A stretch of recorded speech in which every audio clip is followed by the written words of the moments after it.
Good evening, Internet. Come along with me for a ride.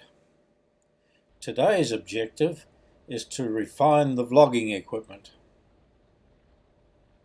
I've mounted a GoPro 7 on my chin and have an adapter to improve the sound from the GoPro so that I can commentate as I pass points of interest. It's not until you get back home and put this all in the computer do you realise that there's been a plug missing.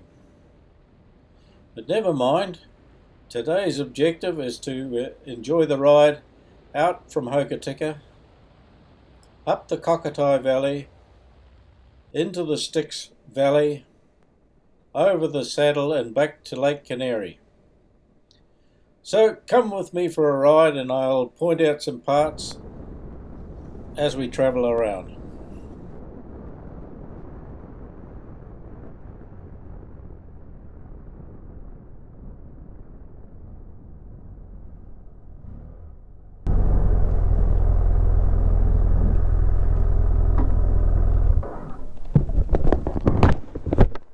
You won't be able to tell who I am until I take Alvin Olsen. Yes. How you doing, Ron? I was coming past, I thought, well, Ron's still here. Yeah. Gonna take the cows off. Ah, yeah. Side. Good on you.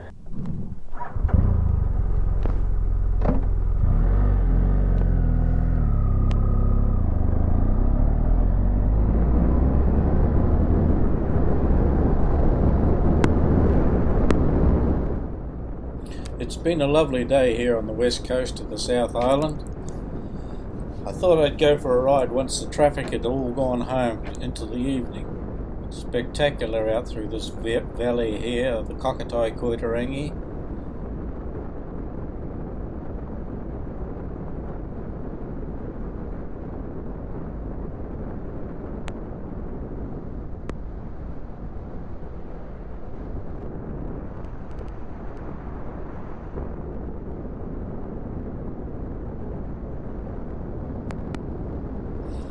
I met a lot of the dairy farmers in this area here. I used to enjoy getting out and help with the milking.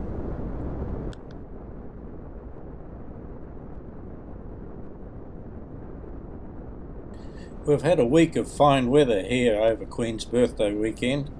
It's great stuff. Lovely when it's like this.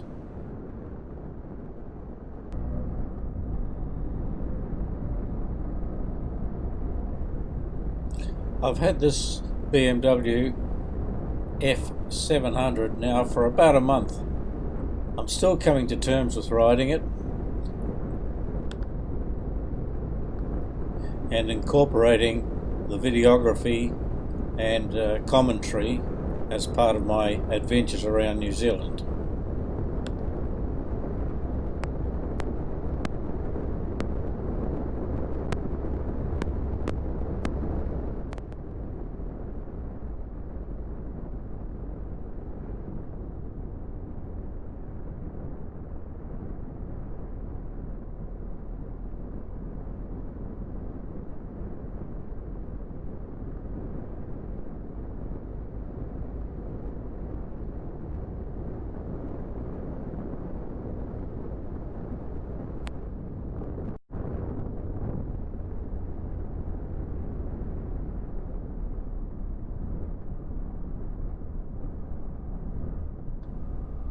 A bit of stock on the road, a bit of steady down and watch out. These calves can be unpredictable.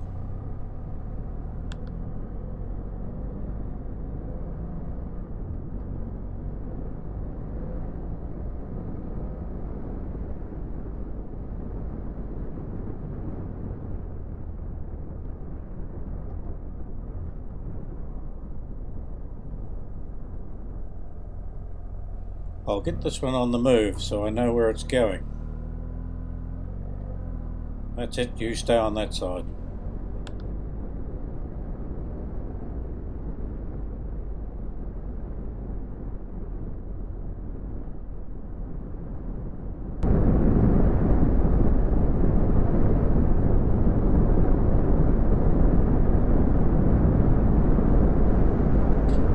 has been extensive flooding here on the west coast. This is new roadworks and repairs from the flooding of the Styx River here.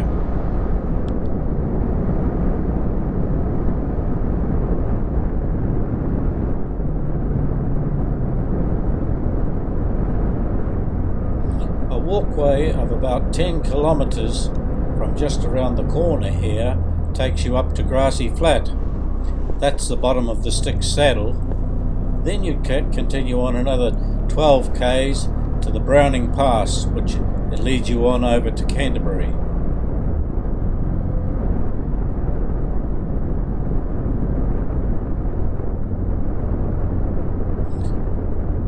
This bike has got new tyres front and back, and I'm confident of the grip here on this lighter gravel.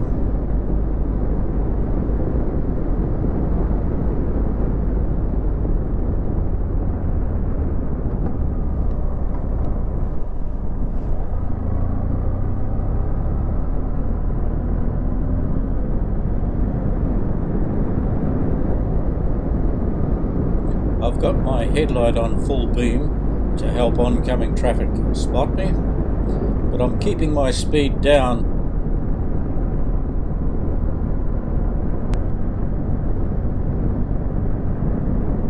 You never know what's just round the corner.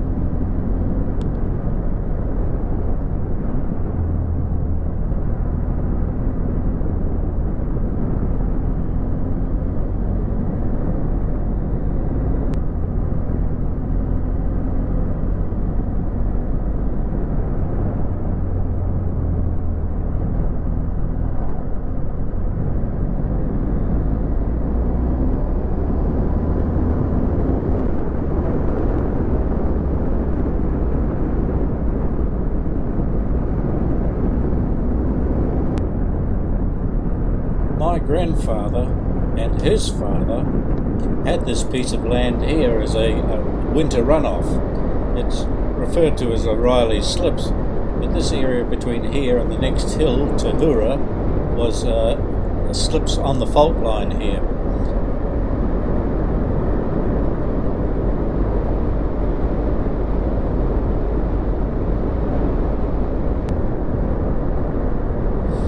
We have a picture of my grandfather with a bull on a punt and he in a rowboat rowing it the full length of Lake Kaniere to bring it up to the cows this end of the lake.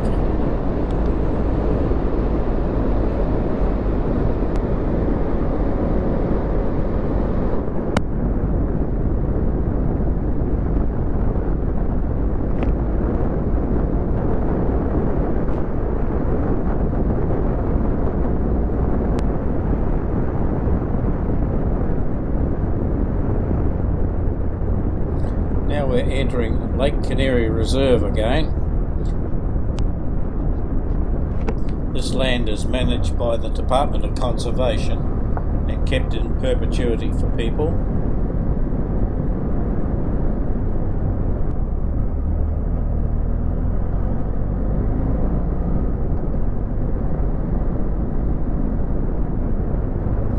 This is a popular circuit route for tourists.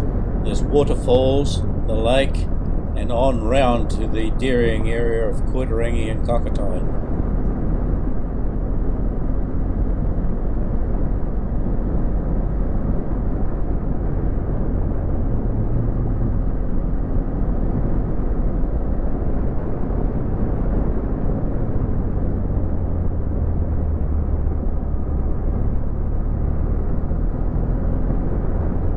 Recent torrential rain has caused a lot of slips in this area here. I've never seen the sides of the road so denuded. Generally there's ferns right up close to the side of the road, and none of this roadworks is evident.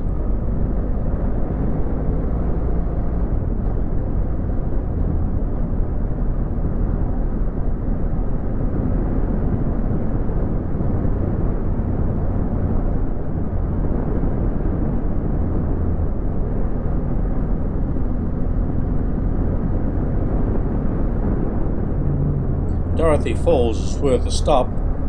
But I was past it before I realised what it was. It was just not familiar with all this roadworks.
Sun glare and flashing through the trees is quite troublesome. I'm going to have to go steady all the way back to Hokitika.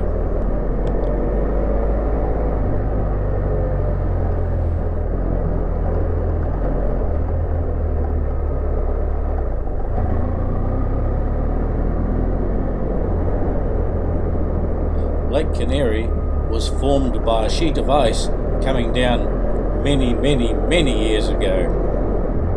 As we get to the bottom end of the lake, you'll be able to see remnants of the terminal moraine.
Two islands straight ahead there are remnants of the terminal moraine. So the sheet of ice came right down the lake, and as it got weaker and weaker, those islands were able to stay intact. So this is Lake Kaniere, called Hans Bay. I come back this way with the light behind to give you a better view.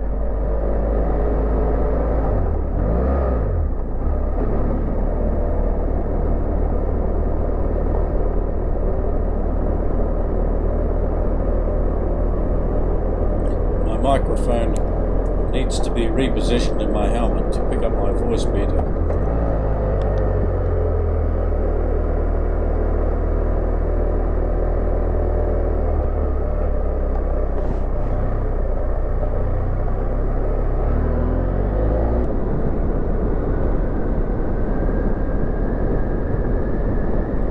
There are permanent residents here at Hans Bay, but there's a lot of holiday batches as well. This is only a sample of the houses along this area. There's side streets here, back up there where there's another 40 odd batches.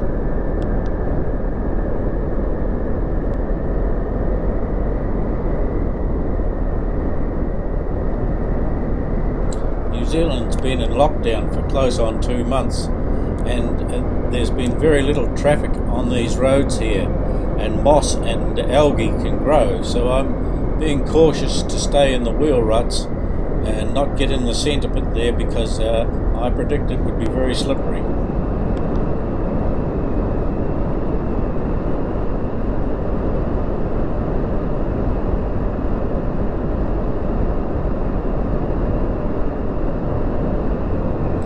Coming up to the T intersection, left or right, and this is the outlet for Lake Kaniere.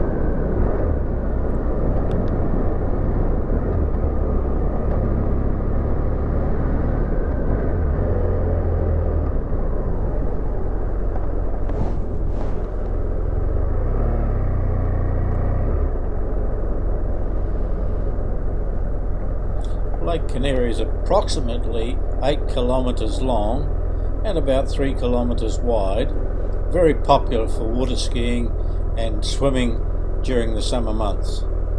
A bit nippy at the present time.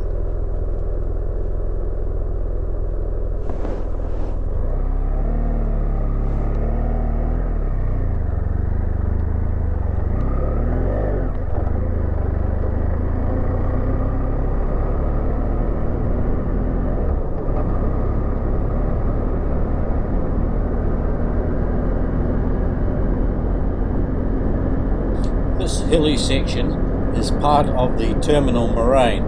The ice came as far as this point here at the end of the lake, and this was the rocks and debris that was deposited as far as the ice proceeded.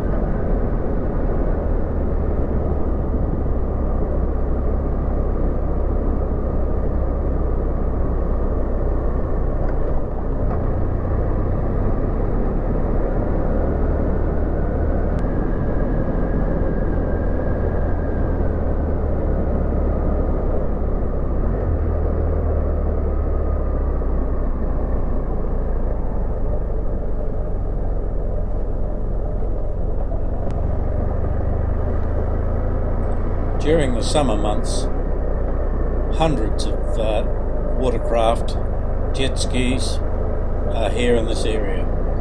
It's a swimming area as well, and the watercraft need to keep out 200 metres.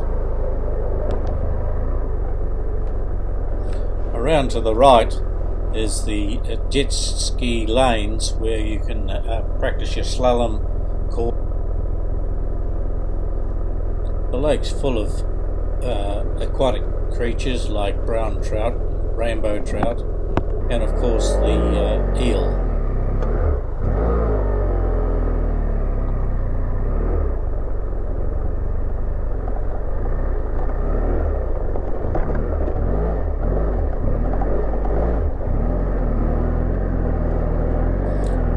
There's a small creek that enters the lake just ahead of this point here. But it winds its way through a lovely forest of white pine, or Kokatahi. There is a formed walkway through this creek up through all these lovely 200-300-year-old white pine trees.